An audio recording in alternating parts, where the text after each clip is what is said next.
మళ్ళీ థియేటర్స్ని షేక్ చేసేందుకు జాక్ చిత్రంతో వస్తున్నారు సిద్ధు జొన్నలగడ్డ.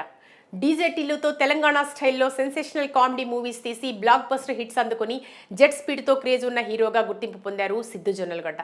మొత్తం ఎన్ని పుట్టుమచ్చలున్నాయండి నీకు? 16. మొదట తాను తక్కువ బడ్జెట్లో తీసిన డీజే టిల్లు మంచి హిట్ సాధించగా దాని సీక్వెల్గా వచ్చిన టిల్లు స్క్వేర్ ఏకంగా 100 కోట్లకు పైగా కలెక్షన్స్ కొల్లగొట్టి దమ్మున్న మాస్ హీరో అనిపించుకున్నాడు. ఈ దెబ్బతో సిద్ధుకు వరుస ఆఫర్స్ వెంటపడ్డాయి. టిల్లు రారా, బ్యాంబూ చికెన్ నిన్నమని తీసుకుపోయింది నన్ను. చికెన్ ఆమె తినేసి బ్యాంబూ నా నోట్లో వెళ్ళిపోయింది. దాదాపు 4-5 చిత్రాలను లైన్లో పెట్టుకున్నాడు. అందులో ముందుగా జాక్ అనే చిత్రం షూట్ పూర్తి చేసుకుని త్వరలో విడుదలకు రెడీ అవుతుంది. అయితే ప్రమోషన్స్లో భాగంగా ఈ సినిమా టీజర్ని ఇటీవల విడుదల చేశారు. ఆహా, ఇట్లా నవ్వే మా బతుకు నవ్వులు పాలు చేస్తారు తర్వాత. ఇందులో హీరోయిన్గా బేబీ నటి వైష్ణవి చైతన్య నటించారు. బొమ్మరిల్లు భాస్కర్ దర్శకత్వం వహించారు. మోస్ట్ ఎలిజిబుల్ బ్యాచ్ల చిత్రం తర్వాత భాస్కర్ దర్శకత్వంలో తీసిన మూవీ ఇదే.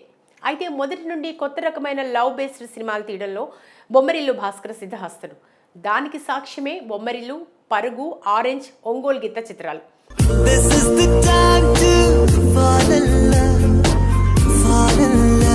మరి ఇప్పుడు భాస్కర్ సిద్ధుతో కలిసి suspense and love romantic entertainer రూపొందించాడు. ఈ సినిమాని ఎస్విసిసి బ్యానర్పై బాపినీడు భోగవల్లి ప్రసాద్ నిర్మిస్తున్నారు. ఇంతకుముందు ఈ cinema first look, title release చేయగా వాటికి మంచి రెస్పాన్స్ వచ్చింది. ఇప్పుడు టీజర్ విడుదల చేయగా దీనికి కూడా పాజిటివ్ రెస్పాన్స్ వస్తోంది. మరి ఈ టీజర్ ఎలా ఉందో రివ్యూ ద్వారా చూద్దాం. నువ్వు నిజంగానే ఒరేసేసుకున్నా కూడా నేనేమవుదాం అనుకుంటున్నానో జీవితంలో నువ్వు తెలుసుకోలేవు. ముందుగా టీజర్ స్టార్ట్ అవగానే నా ప్రాబ్లం పేరు పాబ్లో నెరోడా అంటూ సీనియర్ నరేష్ చెప్పే డైలాగ్తో జాక్ టీజర్ ప్రారంభమవుతుంది. వాడు ఏం చేస్తున్నాడో నాకు తెలియాలంటూ టెన్షన్ పడుతున్న సమయంలోనే చాలా స్టైలిష్ లుక్తో, కూల్ యాటిట్యూడ్తో సిద్ధు ఎంట్రీ ఇస్తాడు.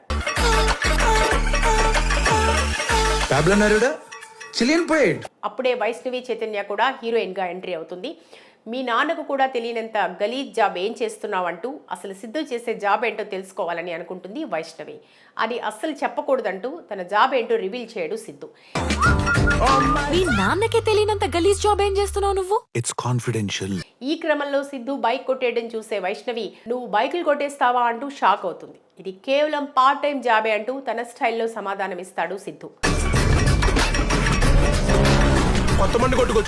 నువ్వు బైకులు కొట్టేస్తావా? అదంతా నువ్వు ఉరి వేసుకున్నా కూడా నేనేం చేస్తానో చెప్పనంటూ తన తండ్రితో కూడా తన జాబ్ ఏంటో చెప్పడు హీరో. మధ్యలో బుర్కా గెటప్, సాఫ్ట్వేర్ ఇంజనీర్లపై సెటైర్ డైలాగ్ వేస్తాడు. అయితే అప్పటి వరకు సాఫీగా సాగిపోతున్న జాక్ టీజర్ ఒక్కసారిగా యాక్షన్ లోకి మారుతుంది. మరి బట్టలేంటి ఏదో జాబ్ చేసే వాళ్ళ వేసుకున్నావు? ఇగో నీలాగే కనిపించిన ప్రతి ఒక్కడు ఏం చేస్తున్నావు, ఎక్కడ చేస్తున్నావు దొబ్బుతున్నాడు. ఇప్పటి వరకు కామెడీతోనే నవ్వించిన హీరో యాక్షన్ లోకి దిగి ఫైట్స్ తో ఎంటర్టైన్ చేస్తాడు.